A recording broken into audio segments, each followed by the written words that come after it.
বন্ধুরা, যে কোনো ব্যাঙ্ক অ্যাকাউন্টের ডিবিটি লিঙ্ক বা এনপিসিআই আধার লিঙ্ক কিভাবে আপনি খুব সহজে সেটা পরিবর্তন করতে পারবেন। অনেক সময় অনলাইনে চেক করলে দেখা যায় ডিবিটি লিঙ্ক এমন একটি ব্যাঙ্ক অ্যাকাউন্টে লিঙ্ক করা রয়েছে যেটি বন্ধ হয়ে গেছে অথবা বর্তমানে আর সেটি ব্যবহার করা হয় না। এর ফলে সরকারের বিভিন্ন সুবিধার টাকা যেমন অন্নপূর্ণা ভান্ডার, যুবশক্তি প্রকল্পের টাকা, তাছাড়া ভর্তুকি, স্কলারশিপ, পেনশন বা অন্যান্য সরকারি অনুদানগুলো সেগুলো কিন্তু আমাদের সঠিক ব্যাঙ্ক অ্যাকাউন্টে পৌঁছবে না। তাই আজকের এই ভিডিওটাতে আমি আপনাদের ধাপে ধাপে দেখিয়ে দেব কিভাবে পুরনো বা বন্ধ ব্যাঙ্ক অ্যাকাউন্ট থেকে ডিবিটি লিঙ্ক সরিয়ে আপনার বর্তমান সচল ব্যাঙ্ক অ্যাকাউন্টে ট্রান্সফার করবেন। ভিডিওটা শেষ পর্যন্ত দেখুন, কারণ পুরো প্রক্রিয়াটা খুব সহজ ভাষায় বিস্তারিতভাবে দেখানো হয়েছে। আর এই ধরনের গুরুত্বপূর্ণ তথ্য পেতে আমাদের চ্যানেলটি সাবস্ক্রাইব করে রাখুন। তো চলুন তবে ভিডিওটা শুরু করা যাক। তো ডিবিটি লিঙ্ক এক ব্যাঙ্ক থেকে অন্য ব্যাঙ্ক অ্যাকাউন্টে চেঞ্জ করার জন্য আপনি আপনার ফোন থেকে এই ক্রোম ব্রাউজার অ্যাপটা ওপেন করবেন। ক্রোম ব্রাউজার অ্যাপটা ওপেন করার পর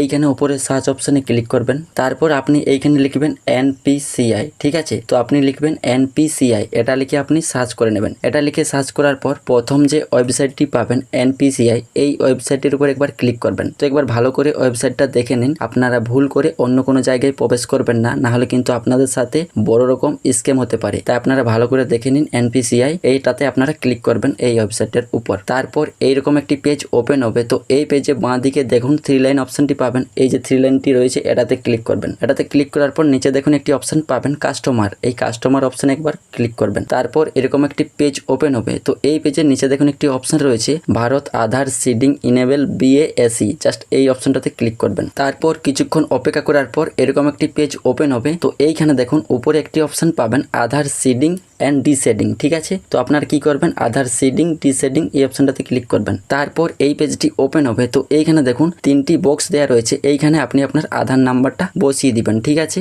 আধার নাম্বারটা বসানো হয়ে গেলে নিচে একটি অপশন পাবেন রিকোয়েস্ট ফর আধার, এইখানে দুটি অপশন রয়েছে, একটা হচ্ছে সিডিং আর একটা হচ্ছে ডিশেডিং। তো আপনারা এখান থেকে সিডিং অপশনটা সিলেক্ট করবেন, ঠিক আছে। তারপর নিচে একটি অপশন পাবেন সিলেক্ট ইউর ব্যাঙ্ক, এইখানে সিলেক্ট ব্যাঙ্ক এই অপশনে ক্লিক করে আপনি এখান থেকে আপনার ব্যাঙ্ক অ্যাকাউন্টটা সিলেক্ট করে নেবেন, ঠিক আছে। ধরুন আপনার পাঞ্জাব ব্যাঙ্ক অ্যাকাউন্টটাতে ডিবিটি লিঙ্কটি করা রয়েছে, আপনি চাইছেন চেঞ্জ করতে, সেটা চেঞ্জ করে চাইছেন আপনি স্টেট ব্যাঙ্কে ডিবিটি লিঙ্কটা করতে।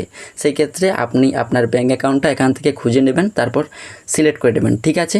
ব্যাঙ্ক অ্যাকাউন্টটি সিলেক্ট করা হয়ে গেলে নিচে একটি অপশন পাবেন সিডিং টাইপ, এইখানে তিনটি অপশন পাবেন। আপনার যদি কোনো ব্যাঙ্কে ডিবিটি লিঙ্ক করা না থাকে সেই ক্ষেত্রে আপনারা প্রথমের অপশনটা সিলেক্ট করবেন ফ্রেশ সিডিং। আর আপনার যদি একই ব্যাঙ্কে দুটি অ্যাকাউন্ট রয়েছে, যেমন একটা সেভিং অ্যাকাউন্ট এবং একটি কারেন্ট অ্যাকাউন্ট, সেই ক্ষেত্রে আপনারা দ্বিতীয় অপশনটা সিলেক্ট করবেন। আর আপনারা যদি এক ব্যাঙ্ক থেকে অন্য একটি ব্যাঙ্কে ডিবিটি লিঙ্কটি ট্রান্সফার করতে চাইছেন সেই ক্ষেত্রে আপনারা এই লাস্টের অপশনটা সিলেক্ট করবেন। তো ধরুন আপনার পাঞ্জাব ব্যাঙ্কে ডিবিটি লিঙ্কটি করা রয়েছে, আপনি চেঞ্জ করে সেটা স্টেট ব্যাঙ্কে ডিবিটি লিঙ্কটি করতে চাইছেন, সেই ক্ষেত্রে আপনারা লাস্টের অপশনটা সিলেক্ট করবেন চেঞ্জ করার জন্য। এক ব্যাঙ্ক থেকে অন্য ব্যাঙ্কে ডিবিটি লিঙ্কটি করার জন্য আপনারা লাস্টের অপশনটা সিলেক্ট করবেন। তারপর নিচে অ্যাকাউন্ট নাম্বার, এইখানে আপনি আপনার অ্যাকাউন্ট নাম্বারটা বসিয়ে দিবেন। যে ব্যাঙ্কে আপনি ডিবিটি লিঙ্কটি ট্রান্সফার করতে চাইছেন বা চেঞ্জ করতে চাইছেন সেই ব্যাঙ্ক অ্যাকাউন্টের নাম্বারটা এখানে বসিয়ে দিবেন। মানে আপনি যেটাতে ভর্তুকির টাকাগুলো নেবেন সচল অ্যাকাউন্ট নাম্বারটা আপনি বসিয়ে দিবেন, যেটাতে আপনি চেঞ্জ করে নিতে চাইছেন, ঠিক আছে। তো এইখানে আপনি অ্যাকাউন্ট নাম্বারটা বসিয়ে দিবেন। তারপর নিচে কনফার্ম অ্যাকাউন্ট নাম্বার, এইখানেও আপনাদের দুবার করে অ্যাকাউন্ট নাম্বারটা কনফার্ম করে দিতে হবে, ঠিক আছে। অ্যাকাউন্ট নাম্বারটা বসানো হয়ে গেলে এই পেজে আপনারা নিচের দিকে আসবেন, এইখানে আপনারা একটি বক্স দেখতে পাবেন, এই বক্সটাতে টিক চিহ্ন দিয়ে দিবেন। তারপর